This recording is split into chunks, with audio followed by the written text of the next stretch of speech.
Welcome inside the scores table. Brian Hench and Danny Rager with you. It's a skeleton crew today because Josh and Courtney are unavailable. So it's just me and Danny here to talk basketball this week, which is I know Sorry, Danny's everybody. yeah. I'm excited. Danny's excited. Josh is probably excited to not have to talk to us. I don't know about Courtney. How was your holiday, buddy? Oh, Happy New Year to everybody. It was good. I get really bored. So, I mean, we skipped town for a little bit, which was nice to be able to get away. But now it's dark, it's cold. Like now the holidays are over. I think we really hit this stretch now where like we all need girls basketball to like fulfill our lives because it's going to be brutal here for the next 3 months. Yeah. Well, I mean, you bring it up, and it is kind of the perfect time. We're coming off the holiday week. So many tournaments, so many good games, and interesting matchups. Discussed before how to go about it, Danny, and I think I've written so much about the things that I've been to. I'll let you take lead on where we go first, and then I'll kind of play off and follow up with your thoughts. I know you haven't had a chance to talk about them or write about them yet. Yeah. A really unpopular thing that I had to do on break, which was stay in touch with the girls, but I couldn't really just let it go. So, I was just walking around on vacation, holding my phone, watching games or between layovers and things like that. But I think we need to start in Newcastle at the Hall of Fame. I mean, it's always the highest profile holiday event. There's a lot of pageantry that comes along with it. It's quite an honor to have your application accepted into that. And Columbia City, crowned champions. So I don't know. You were there, Columbia City. For me, just to kind of get the conversation going. To me, the story has two parts. Okay, I posed the question leading up to in the episode, kind of leading up to the Hall of Fame.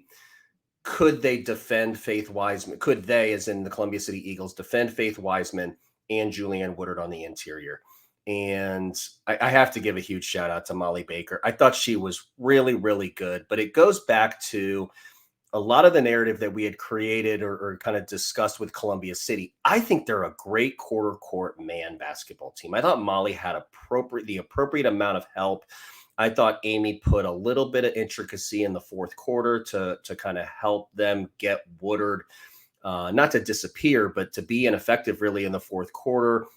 Rolled some help her way. But Molly had a day where she had to go through Faith Wiseman, who's going to Indiana, and Julianne Woodard, who's going to Michigan State. Both of them are Miss Basketball candidates. Both of them are going to be in Indiana All-Star jerseys. And really the only question is what number are each of those kids going to be wearing in that game. Molly was really good. But to be a championship team, you have to make championship plays. And there was just one play that stood out to me in the Jennings County basketball game. Olivia Elmore, and I don't have I wasn't like taking notes or anything like that, but Olivia Elmore, I think, hit a three maybe halfway through the fourth quarter, made it a 1-point basketball game, and Baxter answers with a three, makes it a 4-point game, and it was never closer than 4 the rest of the game. Like, that's a big-time play.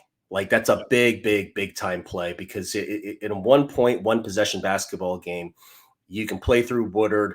Elmore hit a shot. Now she's showing some effectiveness. Molly Ernstis was having trouble getting touches. And for Baxter to step up and make that play, that's a championship play.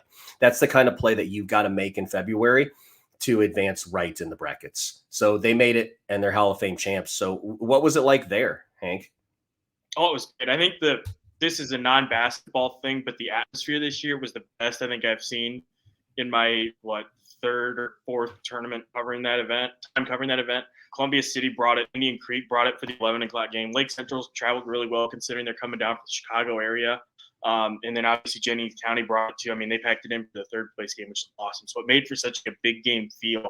And as you're watching those two heavyweights in the final go back and forth, it's like, oh, we could see this in a couple months at Gainbridge Fieldhouse, and that would definitely not suck. Like it was a really, really fun game up until the end. And like you said, you mentioned it and I wrote about it, but the size factor, I was really curious to see how Columbia City would handle it. And it was a non-issue for most of the game. Obviously, Woodard and Faith Wiseman both put up their numbers, and I'll talk about Faith here in a minute, but by and large, they did a good job of sealing it off, and they more than held their own on the boards.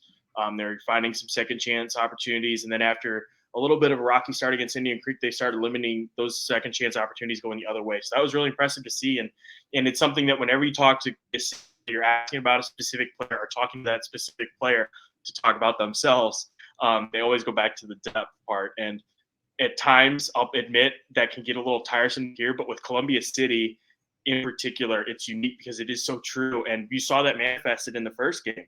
You saw when Addie Baxter ran into foul trouble. I think she only played 2 minutes in the second quarter. Had to be benched again in the third quarter. And over both stretches, it's kind of like, okay, this is Indian Creek's window. This is their chance to pull back into that game. This is danger zone for Columbia City. And instead, they pushed the lead out to double digits. And that was more a testament to what, just that depth again, where it's just different kids stepping up, finding ways to contribute. Then Addie comes back in and gets hers, and she finishes with 31 points, I think it was.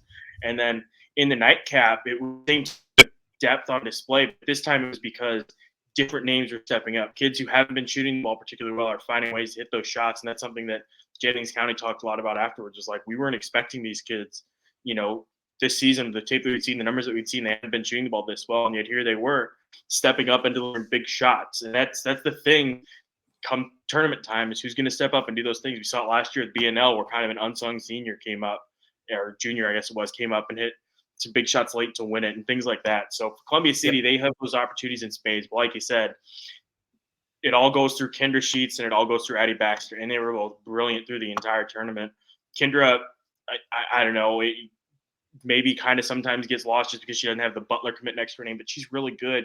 And she might score 1,000 points too, which is kind of amazing because they went, I think it was 23 years without a 1,000-point score, and they could have two on the same team, which is amazing. Lake Central, quickly talking about them, I think, again, wrote about this. Read all this on IndyStar.com. It's free, so you can read it and don't have to subscribe, and you can subscribe afterwards. But Lake Central, I didn't realize how much travel they did. Danny, they went from way up in the Chicago area down to Bedford, North Lawrence before Christmas and drove back. Then they had to drive all the way out to the Hall of Fame Classic and then drive all the way back. So they were exhausted, and it really showed against Jennings County, and that game was ugly. Like the ugliest of ugly. It was so bad. It was so bad. And they'll be the first to tell you that. And after they won the second game, it was kind of okay to like chuckle about it a little bit and kind of reflect on it. And Joe Huppenthal said, I knew it was going to be bad, but I didn't think it would be this bad. And he kind of solicited on his own. I don't know that I would do that again just because it was so much of a grind. Now, that being said, the reason that this team got to semi-state last year and picked off South Bend, Washington is due in large part because they play these really good teams and they do things like this. And they go out there, and the reason why I think that they're getting the attention that they are and should be probably getting even more is because they're willing to come out and play everybody. They're not just clustering themselves up in the region. And that's something, in talking to Vanessa Wimberly after the game, that she talked a lot about too, is like, it's hard to get respect a lot of times being where we're from, playing, some of the teams we do. So the opportunity to come down here and play this and go down and play Lawrence Central and BNL at the Limestone Classic. Like, yeah, it sucks to lose. Yeah, it's really exhausting, but they just love the intent. Like, they love the opportunity to kind of legitimize their successes, to make a statement, and two, just playing in type of environment instead of beating up on these teams where only there, 4 or 5 people in the stands, because everybody knows they're expected to win. So that was kind of a cool subplot to the whole thing for Lake Central. And then finally, as I end this monologue, Indian Creek, Faith Wiseman, I've seen her play a lot against some really good teams, but I think that was the best that I'd seen Faith play over the past 3 seasons, just because she was so assertive and just, we knew that she'd have the size advantage. It was just how would you utilize it? How would you take advantage of it? And it was calling for the ball. It was posting up, finding space inside, and getting the ball. I think it probably helped a little bit that she was able to get going with Molly Baker and foul trouble in the Columbia City game early. But once Faith got going, the rest of the team followed. And that's really important to see for them. And from her specifically, it's fun to see just because we know she's this top-end talent. The schedule is kind of tricky because their conference isn't super strong. But it's like that game, that stage brought the best out in Faith. And it felt like she took her game to another level. And, similar to that event last year, it's going to be really cool and interesting to see how a player of that caliber uses that to vault herself forward, moving the rest of the way, and how deep they can run in the postseason, because they got a couple more tests coming up. Tournament in Chicago and a game at Westfield on Saturday. And those Saturday afternoon games at Westfield are always really weird and really tricky. Like, for whatever reason, weird stuff just happens when you play over there during the day Saturday. But, for Indian Creek, it felt like an important performance by Faith. We talked about all their other pieces. But yeah, I just wanted to give Faith her attention because, man, she was really good across 2 games on Saturday, or whatever day that was, Friday. Yeah, well, that's the other thing too. Like Lake Central, you talked about the travel with them. I mean, these are on weekdays. Like it was like a Friday they went to Bedford North Lawrence, another weekday that they go to the Hall of Fame. Like I don't, parents have to work. Like it's very different than say, traveling to Indianapolis to play in the state championship at Gainbridge Fieldhouse. It is just very, very different. You don't have your normal surroundings around you. But just to kind of crash course and we'll talk about Jennings County because they got a big one coming up tomorrow night at Jennings County. But for me, Columbia City, I think the sample size is large. I mean, we lead every show with Columbia City, not intentionally. It's just they're always part of the narrative of what's going on in Indiana girls high school basketball. I think the sample size is big enough for me to be able to say this now. I think they should play man. I think they should. They're just so good man.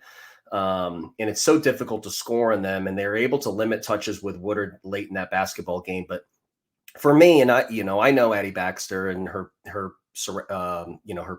parents and friends, and I have gotten some texts from them, and I do know that they listen to the show. So Addie, I'm not being critical, but Addie, you got to stay on the floor. Like this is now 2 basketball games in as many opportunities as I've seen with my own eyes where foul trouble has been a story. I was sitting next to Katie Geralds at a basketball game not long ago, who's one of the best high school basketball players in the history of this state, now the head coach at Purdue. And she had a rule. She told me she had a rule. She said, I will not pick up my second foul before the fourth quarter. And there's a lot of really good players that have implemented that, but foul trouble is just it's a dangerous living, I think, for Columbia City. So I'd like to see Addie maybe stay on the floor a little bit, because when she's on the floor, she's making those big threes, like I talked about before. Lake Central has, to transition that, they have really good basketball players. I don't draw a ton of conclusion about Lake Central from what happened over the holidays. No. They beat South Bend, Washington last year in what was a 1-game season. Nobody listening to this podcast outside of the Lake Central community can tell me what their record was or what their biggest win was leading up to that. In the end, they are extremely well coached by Joe Huppenthal. That's Chris's brother, actually, I think, who won a state championship with Hamilton Southeastern. A very good coach with very good high school basketball players. Vanessa Wimberly is a really good point guard who's difficult to stay in front of, makes enough shots. They have Riley Malosnik, Anaya Bishop, Nadia Clayton. Like, these are really good high school basketball players. And so for me, Lake Central is eventually going to collide with, say, a South Bend, Washington, or an HSE, or Columbia City, or Homestead, or somebody out of the north. And the question that will be raised going into that is, what happens in that basketball game? Because that'll be the definition. Like this was a Final Four team last year, and we haven't really given them a lot of sound, and a lot of it is due to the lack of proximity to Indianapolis. But they've got really good players, and it just didn't really have the opportunity to show that. If you look at the BNL Holiday Tournament, they had an opportunity to play Lawrence Central, and you thought maybe Lake Central will get them. I mean, I think Lawrence Central just kind of, dusted Lake Central off of their hands. That wasn't really a game from the beginning. But again, we just have this historical frame of reference with the win against South Bend, Washington, that we know Joe Huppenthal can get it done. And when you have really good players and really good coaching, they're going to be a tough out. So they'll be relevant. And so I think it's important to talk about them, because we might be talking about them a lot for a week. And then for me, Indian Creek, the sample size with them is big enough now to there's a really good chance that we're going to see Faith at Gainbridge. Whether it's the performance of Center Grove, whether it's the performance of Hall of Fame, even though they didn't end the way that they wanted to in the left column versus the right column, win and loss and all of that. But they have it put together. I think Faith does a really good job, in my opinion. Now, I was underwhelmed with where she was catching the basketball really early in the seasons, particularly when they played Center Grove. But it seems like she's just getting the ball in different spots now, letting her do some different things with the basketball. She's a fun watch. Obviously, the Indiana connection makes it a kind of a must watch. But that's my take home from the Hall of Fame, and that's just the Hall of Fame. I mean, there's literally 15 other basketball games that were going on during the holidays and these conclusions that we could draw. So having said that, to launch it back to you, Hank, remove the Hall of Fame, remove the BNL holiday tournament, which is, I kind of already talked about that. What was your big take home? Because you were everywhere. You were in Monticello, you were in Noblesville, you were at Twin Lakes, you were everywhere. What's the B story? Oh boy, I mean, there's so many options. You gotta mention in Monticello, we had Olivia Nickerson breaking the state's all-time three-point record. Yeah. Then the next day, she becomes the school's all-time leading scorer in the same game that Addie Bowsman ties the single-game scoring record, drills a three-pointer at the buzzer against Chitar. You had McCutcheon go through there and beat up on everybody. You had a Class A team in Tri-County beat Mount Vernon and a 4 team the opening day. There's just so many different storylines there. But I think the next big one is probably the Noblesville tournament, where we got a chance to see Valparaiso, another team from that area up by kind of Lake Central, South Bend, whatever, come down here and play. They acquitted themselves pretty well against Noblesville. I thought that was a close game up until I think mid-third quarter, fourth quarter, when Noblesville just went on a run and pulled away. But I was pretty impressed by them.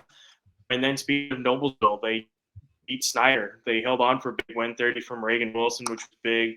Noblesville doing this without Ava Shoemaker, too, who will hopefully be back soon, returning from injury. But it seems like they're a team that's putting things together, like we mentioned before, and I won't dwell on it too much because you mentioned this, but schedule lightens up in the second half of the season for them, which is good news. Feels like they're going to build some momentum, and now that they've survived this gauntlet, finally relatively healthy, now they're going to start figuring some things out around in the form of a team, of really looking like that team that we all know that they can be, living up to that potential.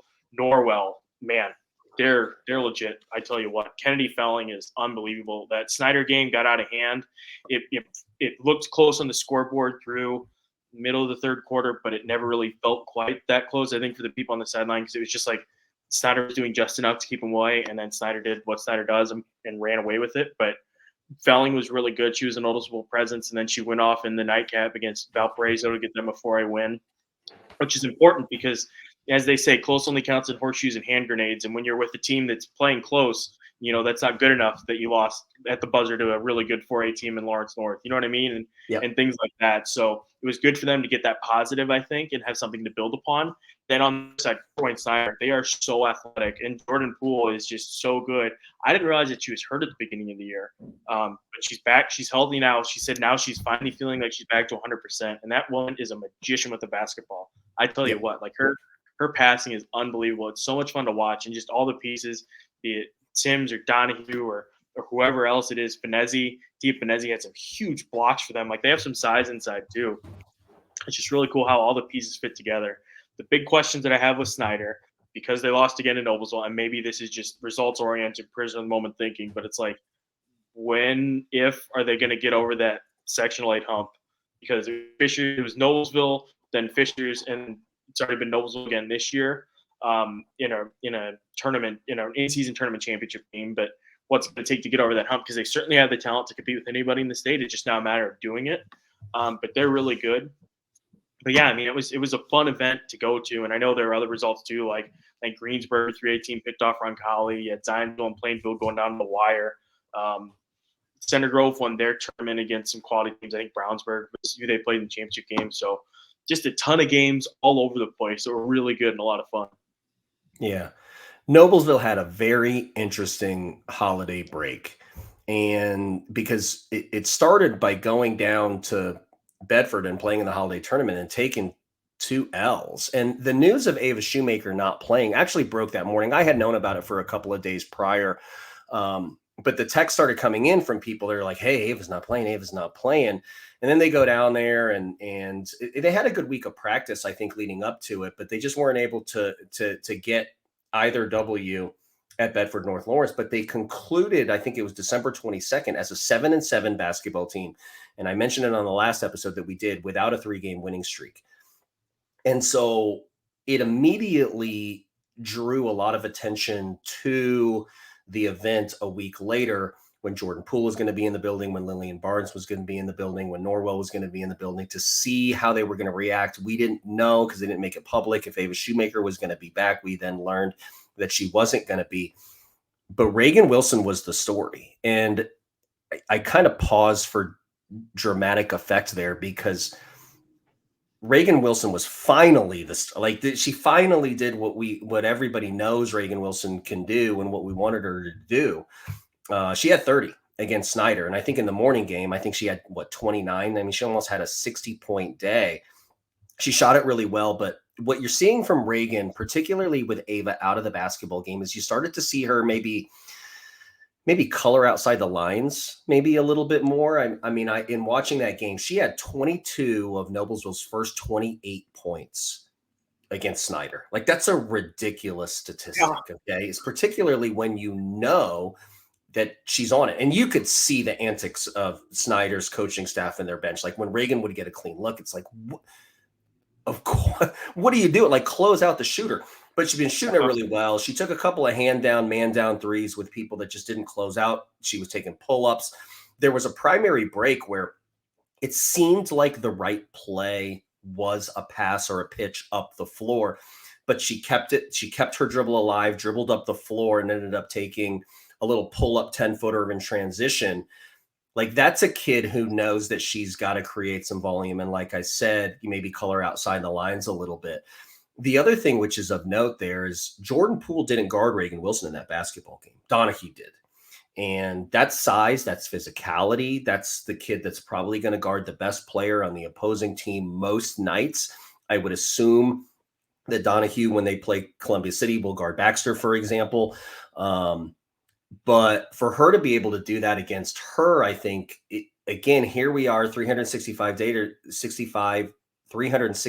days later with this symmetrical conclusion that here's Reagan Wilson now. So kind of a back end, Noblesville on an upward trajectory, a Miss Basketball candidacy now that kind of gains a little bit of momentum. Christmas was over, so people maybe saw it. They were aware that she had 30, but Noblesville still doesn't have to the day. So they still don't have a 3-game winning streak, and standing in their way is I think this week, I think they have Cathedral. I think, if my memory serves me right, for their first 3-game winning streak. And here they go. So, in that basketball game too, I said that Wilson scored 22 of the team's first 28. There was a time in the third quarter then when Tipner started to establish herself. I think Tipner had like 8 straight points in the third quarter. And so now it's interesting, because if you get Ava Shoemaker back, maybe naturally from just a recency bias, maybe she starts to get some cleaner looks. Maybe Reagan is a little bit more accustomed to getting into the paint, drawing some help, kicking to Ava. If she can come back and, maybe they're a more difficult out, maybe they can turn their season around. But to kind of come back to it before we talk about Olivia Nickerson, I love Snider. Okay. I always have. It's interesting that you have the same narrative that I have on them. They just can't get out of Marion. They always seem to be there, whether it's Ashlyn Shader, whether it's Talia Harris and the Twins, or whoever, but somebody's always in their way when they get to Marion to play in the regional. Jordan Poole is so electric with the basketball. And you're right, man. I don't know how good the team is. Okay. I know how good Jordan Poole is. I know Sims is good and Donahue's good, and they're very well coached, and they play up and down. But that's what you want in a point guard. Like, Jordan makes all of those kids really, really good. And she got a lot of clean looks for them. For me, though, I think there's times where Jordy, is like, she's got to go and get hers. Right. And so, I think for them to win a basketball game in February in Marion, say, I think she's got to go out and get some and have a Reagan Wilson type 30-point game. And that's not really in her DNA. She doesn't approach any basketball game thinking, I got to go out and get 30. She's just this kind of throwback point guard that wants to get into the paint and create. But if she's making shots, that's going to be a really, really, really difficult team to beat. And whoever comes out of sectional 8, that will likely be the 10 or noon matchup. So sectional 8 being the Fishers, Noblesville, Hamilton, Southeastern one, will likely have Jordan Poole waiting for them a week later at 10 a.m. Either them or Columbia City, because they redraw the regions. I think they do a second random draw. I think, yeah, because it's weird. Because usually, most years it would have been probably, because it got messed up last year anyway. And I mean, the thing with Jordan too, though, is like, I don't think Poole goes out there thinking she's really going to do anything. She just kind of does it. Like I was talking to her about some of the passes she makes. And she's kind of like, I don't really think about it. It just kind of happens. Like I just kind of go out there and ball. And I'm like, good for you, kid. Like it's awesome you do that. She's an awesome kid too, by the way. Like an awesome kid. Like always, yes, sir. Always, yes, coach. We'll always listen to you. We'll always talk to you. I spent a little bit of more time than I had any other summer with her this past summer, and it was really nice to be able to get to know her. But that's a really easy kid to root for, I think. Honestly, though, all these kids we're talking about, just to be transparent, are like super likable kids. Yeah, I guess what's so much fun about covering high school sports and you working with high school athletes is it just I can count on one hand, and none of them have been in Indiana of kids I haven't enjoyed covering that I've dreaded to. And it's the same thing usually with the coaches too, where you're just fun to talk to, fun to get to know, fun to share their stories. Quick note though on Noblesville too, Allie Hutchinson and Brooklyn Grayson had good games against Valparaiso, which the numbers don't flash out at you. They're not huge, but it's important because the same thing that we talked about with Hamilton, Southeastern throughout the year, just like where's that depth going to come from? Noblesville, like just kids putting up little points like that, doing little things that don't look super huge in the final box score, but within the moment are big. Like when Valparaiso was going on a run late, it was a Reagan Wilson shot, and then Allie Hutchinson hit some weird-looking layup thing, and then Reagan hit another shot, and suddenly Noblesville was back in control, and that was huge. And it's the same thing at Columbia City against James County, but something worth keeping an eye on at the very least. Again, as we get into some of these games where Noblesville will be favored to the point where they should have opportunities to get some younger kids in there and get them exposed in some bigger minutes and some different formations, things like that. So something worth keeping an eye on. Twin Lakes, Olivia Nickerson. Yeah, let's Nickerson. Tell me what that was like to see it. I mean, we had a big time record fall. That's a very sexy record in IHSAA. So you were there, right? No, I wasn't. So I did the good. I was really smart about this, and I went to Noblesville in the morning, and then I drove up to Monticello. So not only did I get the snow and the fog, I got the lesser of the two games. So I missed the record-setting performance the night before, which I wasn't going to get to anyway because I was still driving back from St. Louis. I also missed the Chittard overtime game with Twin Lakes where Addie Bowsman hit the three-pointer to tie it at the end of regulation. Yeah, so I missed both of those games and instead got treated at Twin Lakes bowling out, Tri-County, McCutcheon bowling out, Chittard. Both games were in Chittard and Twin Lakes were just exhausted, and you could tell like I was feeling for those kids. I don't know how half of them were standing up at the end of the game, but yeah, Bowsman, it's just unbelievable. And as soon as she gets the ball, it's like, oh, she's got it. Like it's fine. You can see in that shot when she hits it, she's open on the wing, just raises, fires, and as soon as the ball leaves her hands, you see people in the crowd standing up. You see your teammates with their arms in the air, including Bowsman, who's like front and center. And she said, as soon as I gave her the ball, saw that she was open, I knew it was good. Like it's over. And the coach, her dad, Addie Bowsman's dad, Brad, said the same thing. Like as soon as that girl went up to shoot, I was like, all right, thank God it's over. She's got the record. We don't have to worry about it anymore. But just wicked talented. And what's so cool, and I'll let you talk as I find names, but the person whose record she broke is the coach at Oregon Davies now. Am I pronouncing that correctly? Or is it like Oregon Davis, yeah. Mm-hmm. Okay, good. Terry Minix, yeah. Terry Minix's daughter, Aubrey. Yeah. So she was in attendance the next day and got to meet Olivia, and the two shared a moment, which was really cool to see. But just an unbelievable achievement. And Ethan Hansen, I believe, from the Lafayette Journal Courier, did a story, and in that story they talk about how I think Olivia's dad didn't necessarily want her to become a three-point shooter in her career, and she just kind of developed into it. And it's really funny and amazing how these things work out. Yeah. That's cool. So there was an 8th grade basketball team. It was coached by Natalie Morse. I mean, I was actually there watching Reagan Wilson. And it was in Anderson, Indiana. It was in the summer.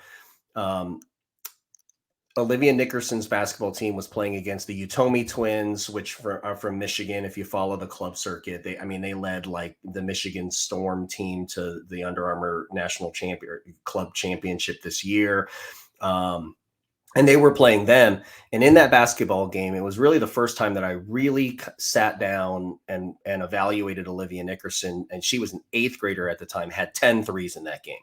So like she's been lacing it for a minute. Okay. And Reagan was amazing in that basketball game, but here's this kid on the wing where she's just firing him up there. So just a little bit about the record. And again, just to be very clear here, no one in the history of Indiana high school girls basketball has made more 3-pointers than Olivia Nickerson. Okay.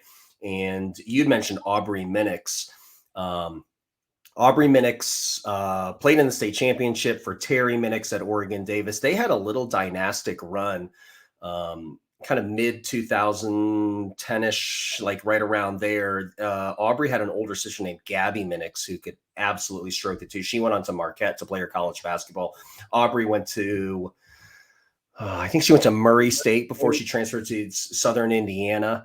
And I remember, coaching against Terry on the club circuit. And I remember when Gabby had graduated, there was another kid who hung like 5 threes on me. And I was like, who is that? And somebody said Aubrey Minix. And I was like, there's another one. So she's amazing. But the third place was Zolman. I mean, and Zolman is the only other player outside of Jackie Young to score 3,000 points in boys or girls high school basketball. So she's one of the most prolific scorers. Fourth on that list is Darby Maggard. Darby Maggard out of Canterbury also played in the state championship game, is widely regarded as one of the best shooters in Indiana high school basketball history. But she went on to Belmont and at one point in time had climbed all the way to third in all-time 3 PMs made in NCAA history. I think she's since dropped to like 7 or 8. I the 3-point shot has obviously become very in vogue, and she's dropped to 7-ish, around the 7 or 8 range there. But Olivia Nickerson, since she's gotten into high school, has been making threes. Like I wrote down a couple of numbers here. Like she's a 38% career 3-point shooter, which is like, and we'll talk about, because one of the observations that I had is how she's guarded, right? But her freshman year she shot 39%, her sophomore year 38%, she shot 40% her junior year, and she's currently shooting 34% for 38% lifetime. That is unbelievably consistent. And so, it's a longevity award, but it's also a performance award. But, we talked about this when we were talking about Molly Ernstis and Jayla Lampley and Maya Makaluski on the last one. 75% of her field goal attempts, 75% of her field goal attempts are 3-point attempts. And 70% of her field goal makes are 3-point makes. So she dances around that 3-point line. And when the first time I saw Twin Lakes this year, they were at McCutcheon. They were playing against Lafayette Central Catholic, and not Bowsman, but Nickerson got a box and won.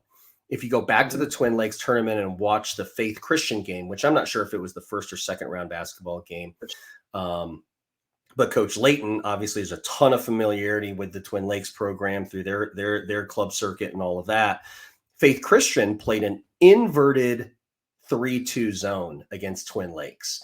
Like Coach Bowsman and Coach Nickerson, they've seen it all. And what was really interesting in that Faith Christian game is they didn't score. Twin Lakes didn't score in the first, I think it was 4.5 minutes of that game. And they were just running their man stuff against this inverted triangle in 2. They got Bowsman a touch on the elbow.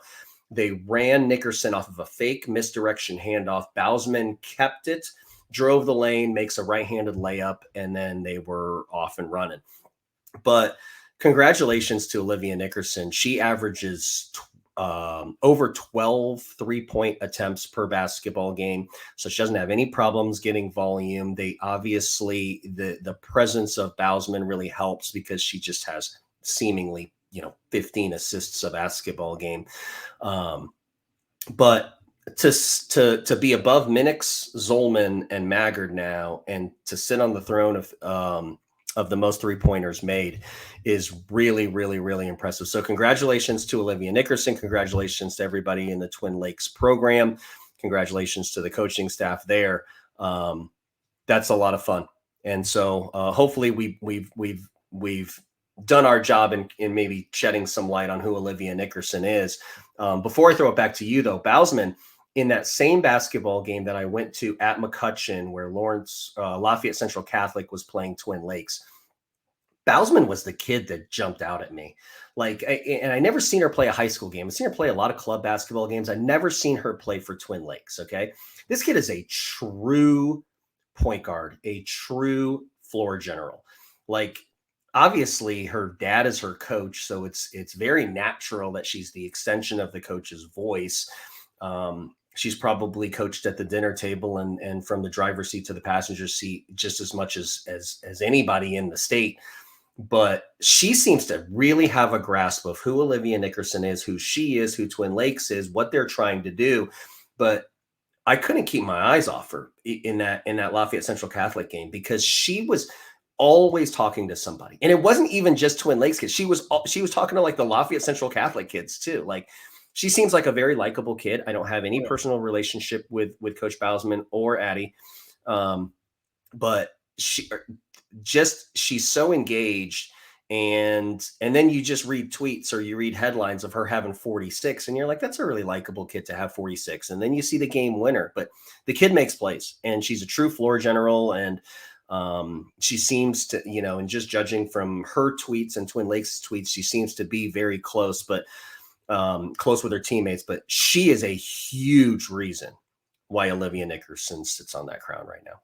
It's amazing though. You pointed out, funnily enough, you mentioned that the team started out as a box and one on Nickerson or whatever, and that's actually what I'm writing about. A story that's going to go up tomorrow is about how those two work in tandem, and it's usually with teams starting out focused on Nickerson, and then Bowsman gets going, and Bowsman's good enough too to find Nickerson in these spots where she's finding success against that box and one, and then suddenly they have to look at Bowsman more, and then it's just back over to Nickerson, and it just works in tandem. And what's so unique is the chemistry that they have. Because they've been playing for so long together. Both of their dads are on the coaching staff, and they're like best friends and have been together for 20 plus years now, which is also awesome and seems like quintessential Indiana high school basketball, But yeah, it's fascinating watching those two. And Bowsman was so good against Tri-County in a game where, again, everybody's legs were kind of dead. She was really good. She was a spark plug there. Played a really good game, really fun to watch. What's unfortunate for Twin Lakes is that, one, they graduated a lot of people from last year, and also that sectional is really, really stacked. It's 3A, number 2, Rensselaer Central, number 6 West, number 8 Benton Central, number 11 West Lafayette, all stacked up, all together. And then you throw in the all-time state leader in three-pointers made, and Addie Bowsman is going to go play college ball somewhere. And I mean, that's just insane. But yeah, I mean, the great team. That sectional in 3A is going to be a fun one to watch and see because it feels like, again, same as last year. Whoever gets out of there is probably going to run deep. Sorry, not 3A, 2A. 2A. I need to update that. Yeah, 2A. Yeah. Whoever gets out of that is going to run deep in the tournament. So fun to see there.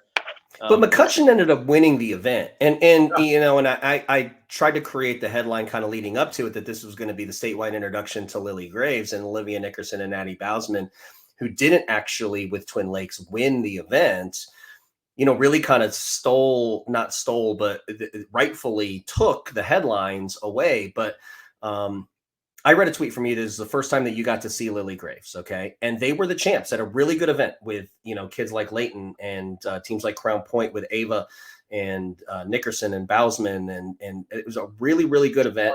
And in the end, McCutcheon and Lillie Graves, I mean, I think she averaged, I want to say it's 22 per basketball. Like, she was really good. Okay. What are your thoughts on Lillie Graves, having seen her with your own eyes for the first time?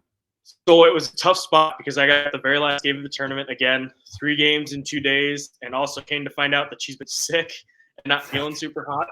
So even so having prefaced it with that, I think she had 17 in the game that I saw. It's fascinating because she stands out immediately when you see her. Like, she's built tall, and that she's a freshman makes it, I think, even more jarring, I think. So there's some of that bias in there. But she just quietly went about her business. Like, it was a very like 17 points. And I think a large part of that is because they're playing hard. I'm hoping to see her against Carroll Flora here in a couple weeks with Alan Harness and then the other senior they have over there. So hopefully that gets at a better gauge. But that segues into another good talking point, and that's with Chittard. And the thing, talking to Twin Lakes, who lost to them in the semifinals, McCutcheon beat them in the finals, is just how physical Chittard is. I mean, they beat the snot out of you, they defend the head out of you. They're not the most offensively robust team. I think the points that they scored against Twin Lakes in the semifinal, where they finished like close to 80, I think. I mean, that's the most that they've scored all season by a lot, a very significant amount. But I mean, they make up for it by just defending the heck out of you and making you earn everything. And it's mutually beneficial because it's getting those other teams ready for seeing that type of play down the line. But Olivia Brzai, I agree. Yeah. And Olivia Brzai had a great weekend for Chittard. They have another sophomore who's been playing well, who popped out. Then obviously Anna Kasky inside's a big force and advantage for them. And then Addie Duncan's a soccer player who I've gotten to know or just see play a lot on the soccer field. But too, I mean, doesn't score a lot of points. The numbers aren't always super exciting, but she does a lot of things for that team and just kind of is everywhere for them. So they're an interesting team to watch as well. Yeah, they are. Anna Caskey's one of those kids too. I mean, and you might be underwhelmed in just pulling up a box score, but she's so relevant in every possession, whether it's paint protection, whether it's rebounding, whether it's finishing around the basket. So, no, they're definitely a team in Central Indiana to keep a watch for. But it was an open event. I mean, you didn't really know leading up to it who was going to end up winning that event. And Lillie Graves to come out on top, though. I mean, that's a difficult thing because Nickerson and Bowsman, we talked about it with them and just like inverted triangle and two. Jeff Kanoya and McCutcheon's dealing with the same stuff. Like, and they're young too. Yeah, they are. But he's got to deal with box and one. He's got to deal with triangle and two. So sometimes triangle and two where Lillie has two, zone and things like that. But Jeff really counteracts that with switching his defenses, I think. The one thing that Jeff does at McCutcheon is you've got to prepare for man. You've got to prepare for run and jump. You've got to prepare for flat 3-2, extended 3-2, 1-3-1. And he does a really good job of switching defenses to try to keep you off balance. But kind of leading back to Lillie Graves, and I was told this by a college coach, I actually asked the college coach, what do you think Lillie does the best? And the answer I got was she is in extreme physical condition. She doesn't tire. Look at Jeff. He can play her at the front of a full court press. He can play her at the point of an odd front 3/4 trap. He can put her on the best player. But she never seems to tire. And it's just crazy because when you're Lillie Graves and you're asked to do everything for a basketball team. I mean, she's playing point guard for him basically, but to bring it up, to create for your teammates, to beat your defender off the bounce, to make shots, to make free throws, to keep somebody in front of them. It all sounds like very easy stuff, but for 32 minutes, it's not. The only time she comes out of the game is when she's in foul trouble. It kind of goes back to what I was talking about with Addie Baxter, like Lillie, stay on the floor. Like don't stop picking up your second foul before the second half. But her physical condition is great and it's only going to get better because she's just a child right now. Yeah, that's the thing too. Like all those you list off for Chittard are like one sophomore and then a bunch of juniors and seniors. Like, and Lillie held her own against them impressively too. And that's the other thing too with McCutcheon. It kind of stood out as a team was that despite physicality, they showed off the length a little bit. Did a good job of crashing the boards, getting in there. So that was really an impressive takeaway for them as well. But yeah, like I said, I'm excited to see McCutcheon a couple more times, hopefully this year. They're also, for people in the Indianapolis area, they're going to be at Danville here in a couple weeks. So if you want to see McCutcheon but don't want to drive very far, go check them out at Danville. I'm going to see Danville hopefully this weekend. This is an event we're going to talk about soon. Hendricks County tournament's coming up, so I'm thinking I'll have a chance to see Danville here soon. But Danville's a pretty quality 3A team, so some good matchups. And yeah, I mean, it's really exciting, the future of Indiana high school basketball, as it always seems to be with some of these young up-and-comers. Yeah. Before, Danny, we skip ahead to what's ahead, and maybe I'll split this off into a second show for those listening. But anything else from the past holiday week that you wanted to talk about? Anything else that you've been itching and scratching to address? No, I will point out, okay, and I don't think we need to get into a real big conversation about it, okay, but December 24th was the release of the week, I want to say the week 7 coaches poll, in which it had Lawrence Central number 1. A week later, after on December 31st, the coaches voted again and released the next week 8 coaches poll. And Lawrence Central, without a loss, dropped from 1st to 4th. Again, I'm not here to debate this, okay, on who should be number 1 or who isn't, okay?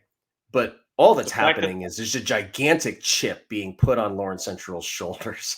I mean, it's just because they went down. I mean, they look during that stretch.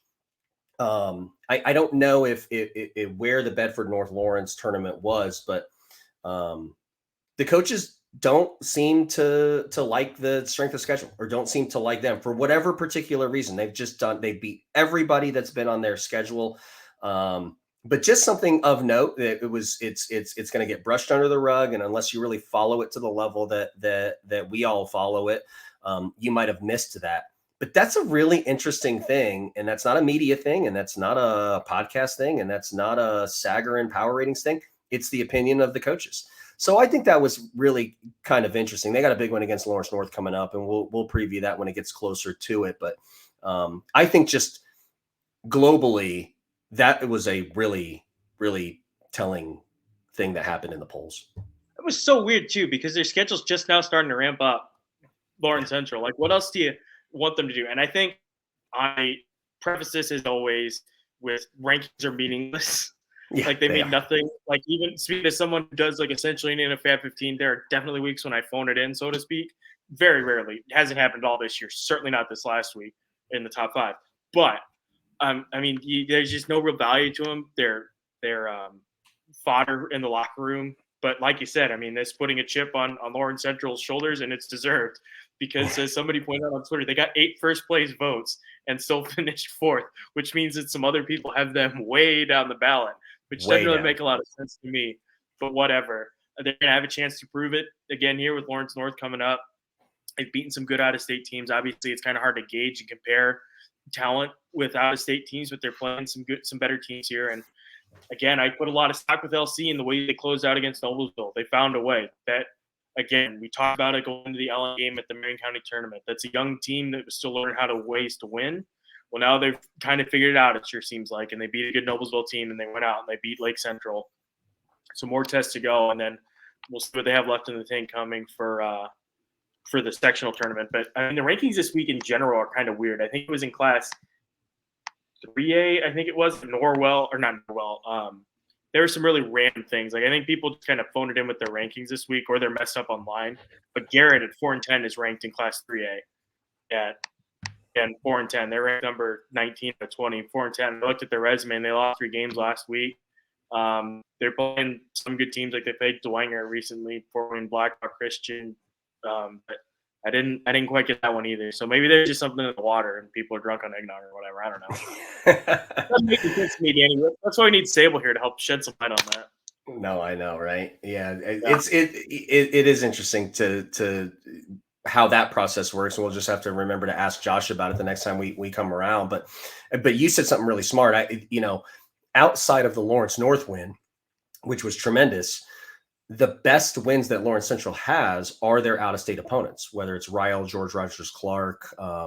They played a team out of Cleveland, which I think is the number 1 team in Cleveland, and just, again, disposed of them as well.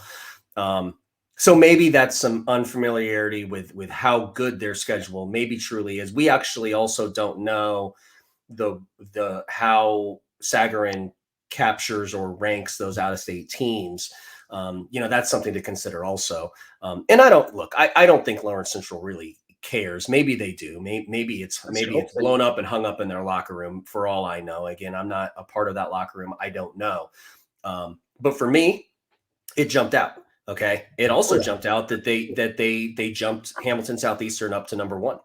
And here's a basketball team again, just to kind of bring it back to them. Like, Makalewski again, like, what did she have? They played 3 games over the holidays and had 30, 27, and 28. Like, it's just every single night that kid goes out and gets 28. And it's not like, who she is. Like, what she's going to do. Like, it's just to the point now where you just cannot stop that kid. And now I think she had a basketball game where she got 20 from Holman. Like, they're a team that's really starting to kind of turn the corner. They didn't really have one of these really en vogue holiday tournament like events where it's like, oh, HSE, we get to see them play so-and-so. They're just kind of quietly, if you will, going about their business as the number 1 team in the state, just beating everybody. It's interesting, but yeah, they're the new number 1 in the coaches poll.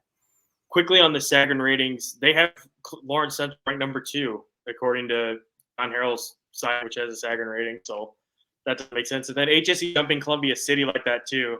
Despite Columbia City having one head-to-head, Columbia City having probably the better win over the break with Jennings County, Indian Creek. None of it makes sense. I guess maybe teams hang this stuff up in their locker rooms, but honestly, it just kind of seems like a distraction. And again, it kind of hammers home. It's like preseason rankings. Like, Nobody knows anything. It's the Christmas holiday, so coaches are exhausted from all the family time and everything else. So I can't imagine. I'm assuming that they just weren't really paying attention or just kind of like budget. Let's throw some stuff at the wall and see what happens. But yeah, I saw that and I had to do a double take. I was doing some errands when the email came across. I checked my email and looked at it and I was like, this is strange. It doesn't really make a lot of sense. But also at the same time, man, you look at it and how much fun is the state going to be this year? Like, holy smokes, it is wide open. I know we talked about it before. I'm going to dive into it deeper, but I mean, if you had to pick it now, who's your two finalists? Oh my God, you're killing me here. Let me say this. Okay, I put them in boxes. Okay, I mean, I think the winner of Lawrence Central, Lawrence North, whoever kind of comes out of that city mess, okay, is going to be a very, very, very difficult out. Okay, and that's a toss-up basketball game. Okay, we can compare resumes and wins and strength of schedule and Sagarin ratings and all that, but at the end of the day, okay, that outcome is going to be decided over 32 minutes, period. Okay. Not the lead up, not the fallout after 32 minutes. Okay. In the North. Okay. I like HSE and Columbia City. I do. Okay. But an interesting basketball team for me is South Bend, Washington. Okay. And you had kind of texted about them over the break.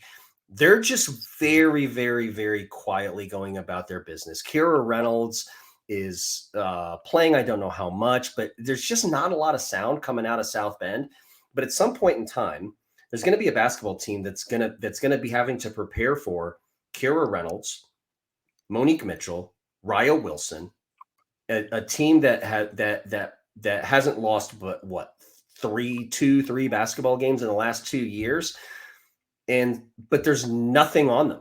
Like there's nothing on them. I mean, and no one's posting clips. No one's posting stats really. They're just going about their business and winning basketball games. They have an interesting one coming up against Bolingbrook. And transitive property, look, like if A is greater than B and B is greater than C, then A is greater than C. Like I don't know what we can determine out of a win versus Bolingbrook for South Bend, Washington. I just know, don't forget. I just wanted to point out, maybe just don't forget about them. In the South, and I'll use this as a transition because there's a monster game tomorrow night. We should do a second. Sorry, real quickly. I don't mean to cut you off. We should do a second segment. We'll stop this recording, do a separate one to talk about what's ahead. Okay, please continue. That's fine. Yeah, but for me, just to put a complete thought on that, and then tune into the cutoff segment where we talk about BNL versus Jennings County. But for me now, I've seen them on stream 3 times and then live once, all in the last 3 weeks. I like Jennings County. I just really do. But they have a huge hurdle ahead of them in Bedford North Lawrence, and we'll talk about that when we preview that basketball game. But I think that box right there is the box, and then the Center Grove Franklin mix. So I guess I would say this. Okay, you asked me the question. I would probably need 6 or 7 teams to lay the field. Okay. Right. I think in past years though, Hank, I think you're okay getting away with, I'll take these 2 teams and lay the field, whether it's the Sydney Parish HSE team, whether it's the Ashland Shade Noblesville team, whether it's the Chloe Spring Carson Norman led Bedford North Lawrence team. It does seem like there is a deeper field this year of who can win the state championship. But it's irresponsible to really pick because, if like, let's say Franklin plays Center Grove, like it's going to be one of the, whoever wins that basketball game. Same thing with Lawrence North and Lawrence Central, whoever wins that basketball game. So you really have to bring both of them with you.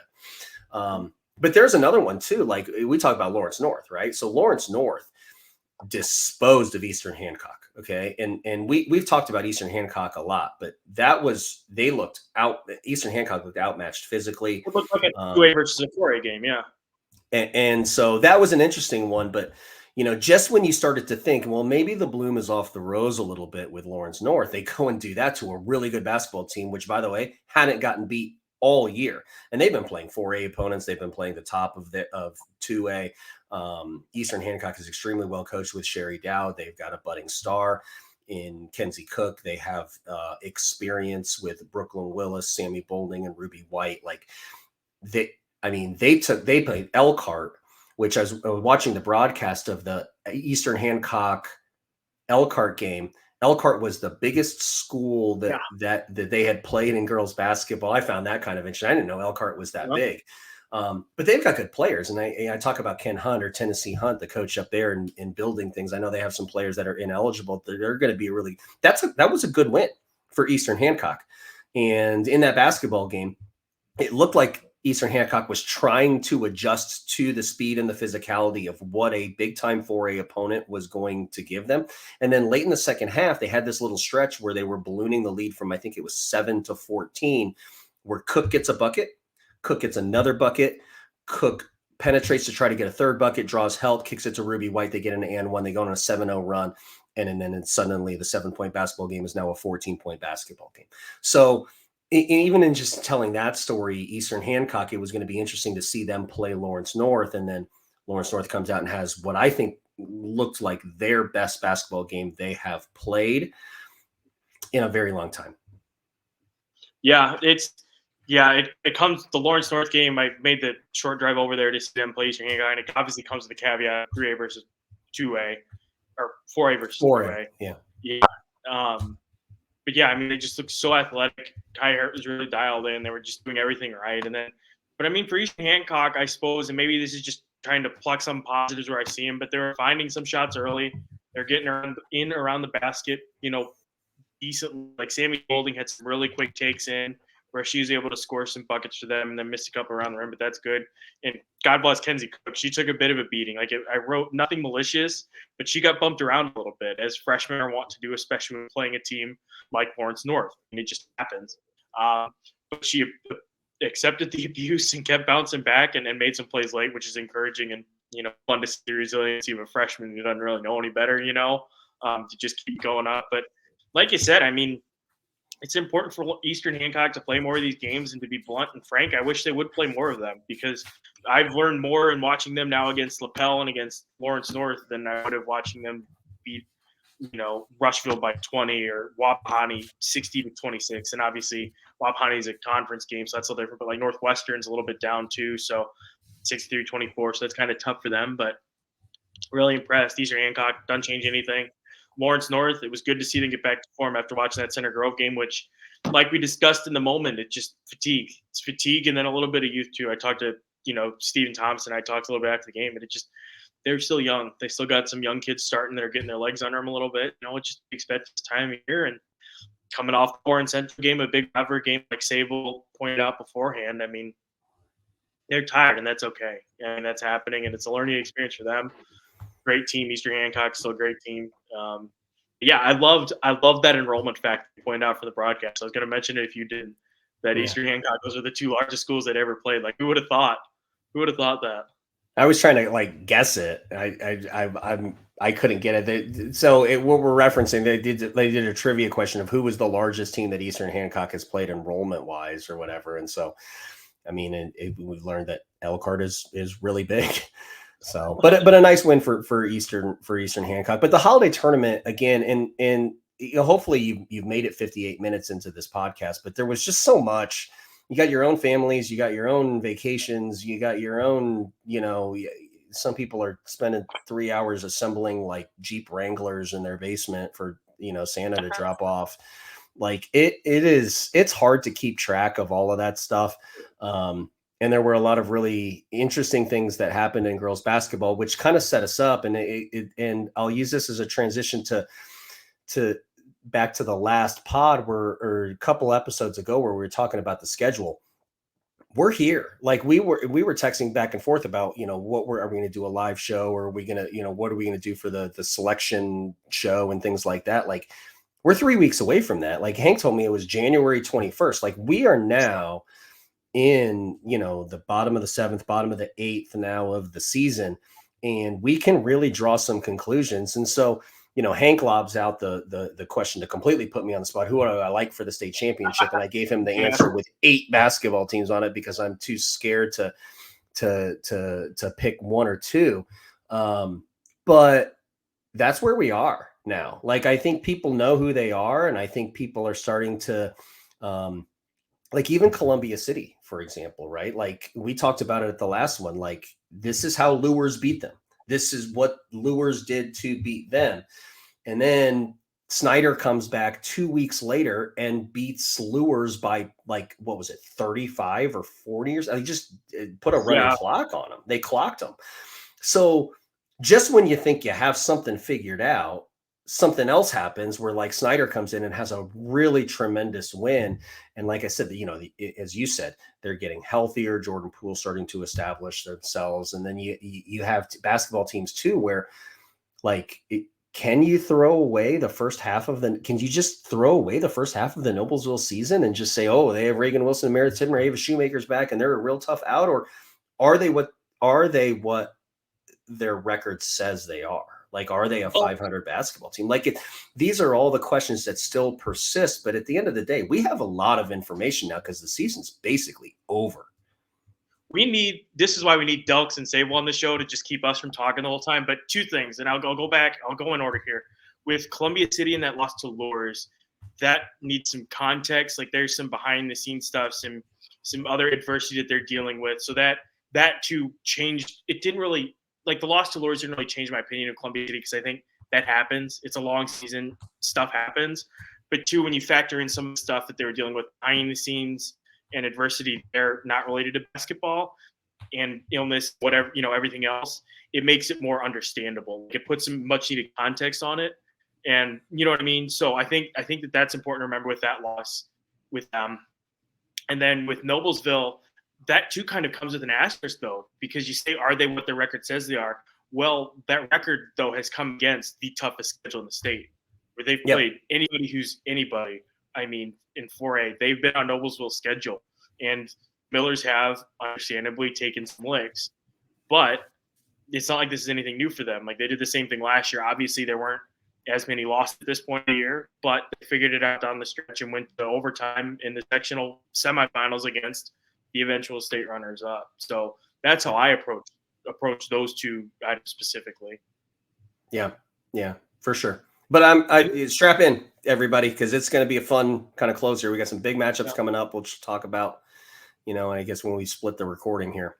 Yeah, heck with it. Let's talk about Franklin and Center Grove too. I wanted to talk about, my apologies, but Franklin, for me at least, is a team that I don't want to say that I've been overlooking, but they kind of get lost in the shuffle because there are so many good teams statewide. And in the South is just so stacked in parity, but they kind of get easy to forget, but they're really good too. And they're so balanced. Like, go ahead. Well, they're so long in the tooth with like big game DNA. Like Lauren Clem and Erica and Scarlett and these kids have been in high school forever, it seems like, and they played in big time basketball games. And what's interesting to me about Franklin isn't they're balanced the same way that it would be about Center Grove, maybe how well coached they are, their experience, which I kind of talked about. For me, it's how unique they are.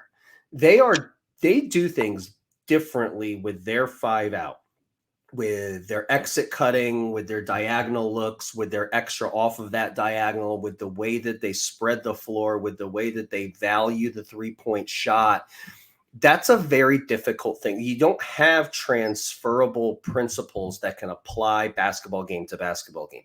So at no point in time in preparing for Franklin, are you going to say things like, well, we saw Bedford North Lawrence, or we saw Jennings County, or we saw Floyd Central do the same thing.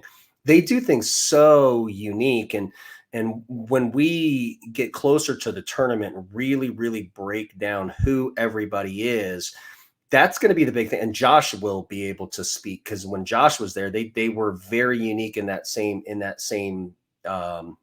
way. But the coaching is going to be a really, really, really big deal now, really starting from about, February 1st on, because now it's bracket play, it's survive and advance. It's just put the one little wrinkle in.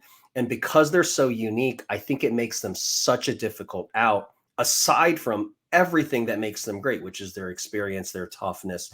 Like, I was just familiarizing myself with just kind of a statistical breakdown of Franklin. Like, wild guess who's second on their basketball team in rebounds. It's Lauren Clem. Yeah. Like, that kid's tough, man. Yeah. She steals the ball. She shoots the ball. She passes the ball. But she also rebounds the ball. And then, kind of dating back to some of the things that kind of happened leading up to this throughout the season, she also guarded Maya Makaluski in that basketball game. Like, this kid had to handle against Kennedy Holman or KK Holman. Like, this basketball team is so unique, and I think it probably makes them one of the tougher outs, quite honestly, on the south side of the state. I love Franklin. Yeah, Lauren Clem too. I'm sure Josh should say this too. She's on Saturday. I'm sure she's underestimated a little bit. That speaks to the rebounding prowess and the way that she's able to defend some of these kids, and she doesn't tire. She's going to Xavier to run cross country. She recently signed her NIL or National Letter of Intent (NLI) to go run out there in Xavier. So she's going to be a D1 cross country runner. Never tires. Great team. Going to be really fun to see them. They got some big games coming up soon. I think they play Jennings County the year. They have some good ones between there. But Danny and I have gone on for an hour and 5 minutes at this point. Again, this is what happens when it's just the two of us. We just get off, and we haven't talked in a while. So this is us. We're going to end this recording. We'll be back with you guys with a special episode now, previewing stuff. We'll talk to you later. Cool. All right. So I'm going to end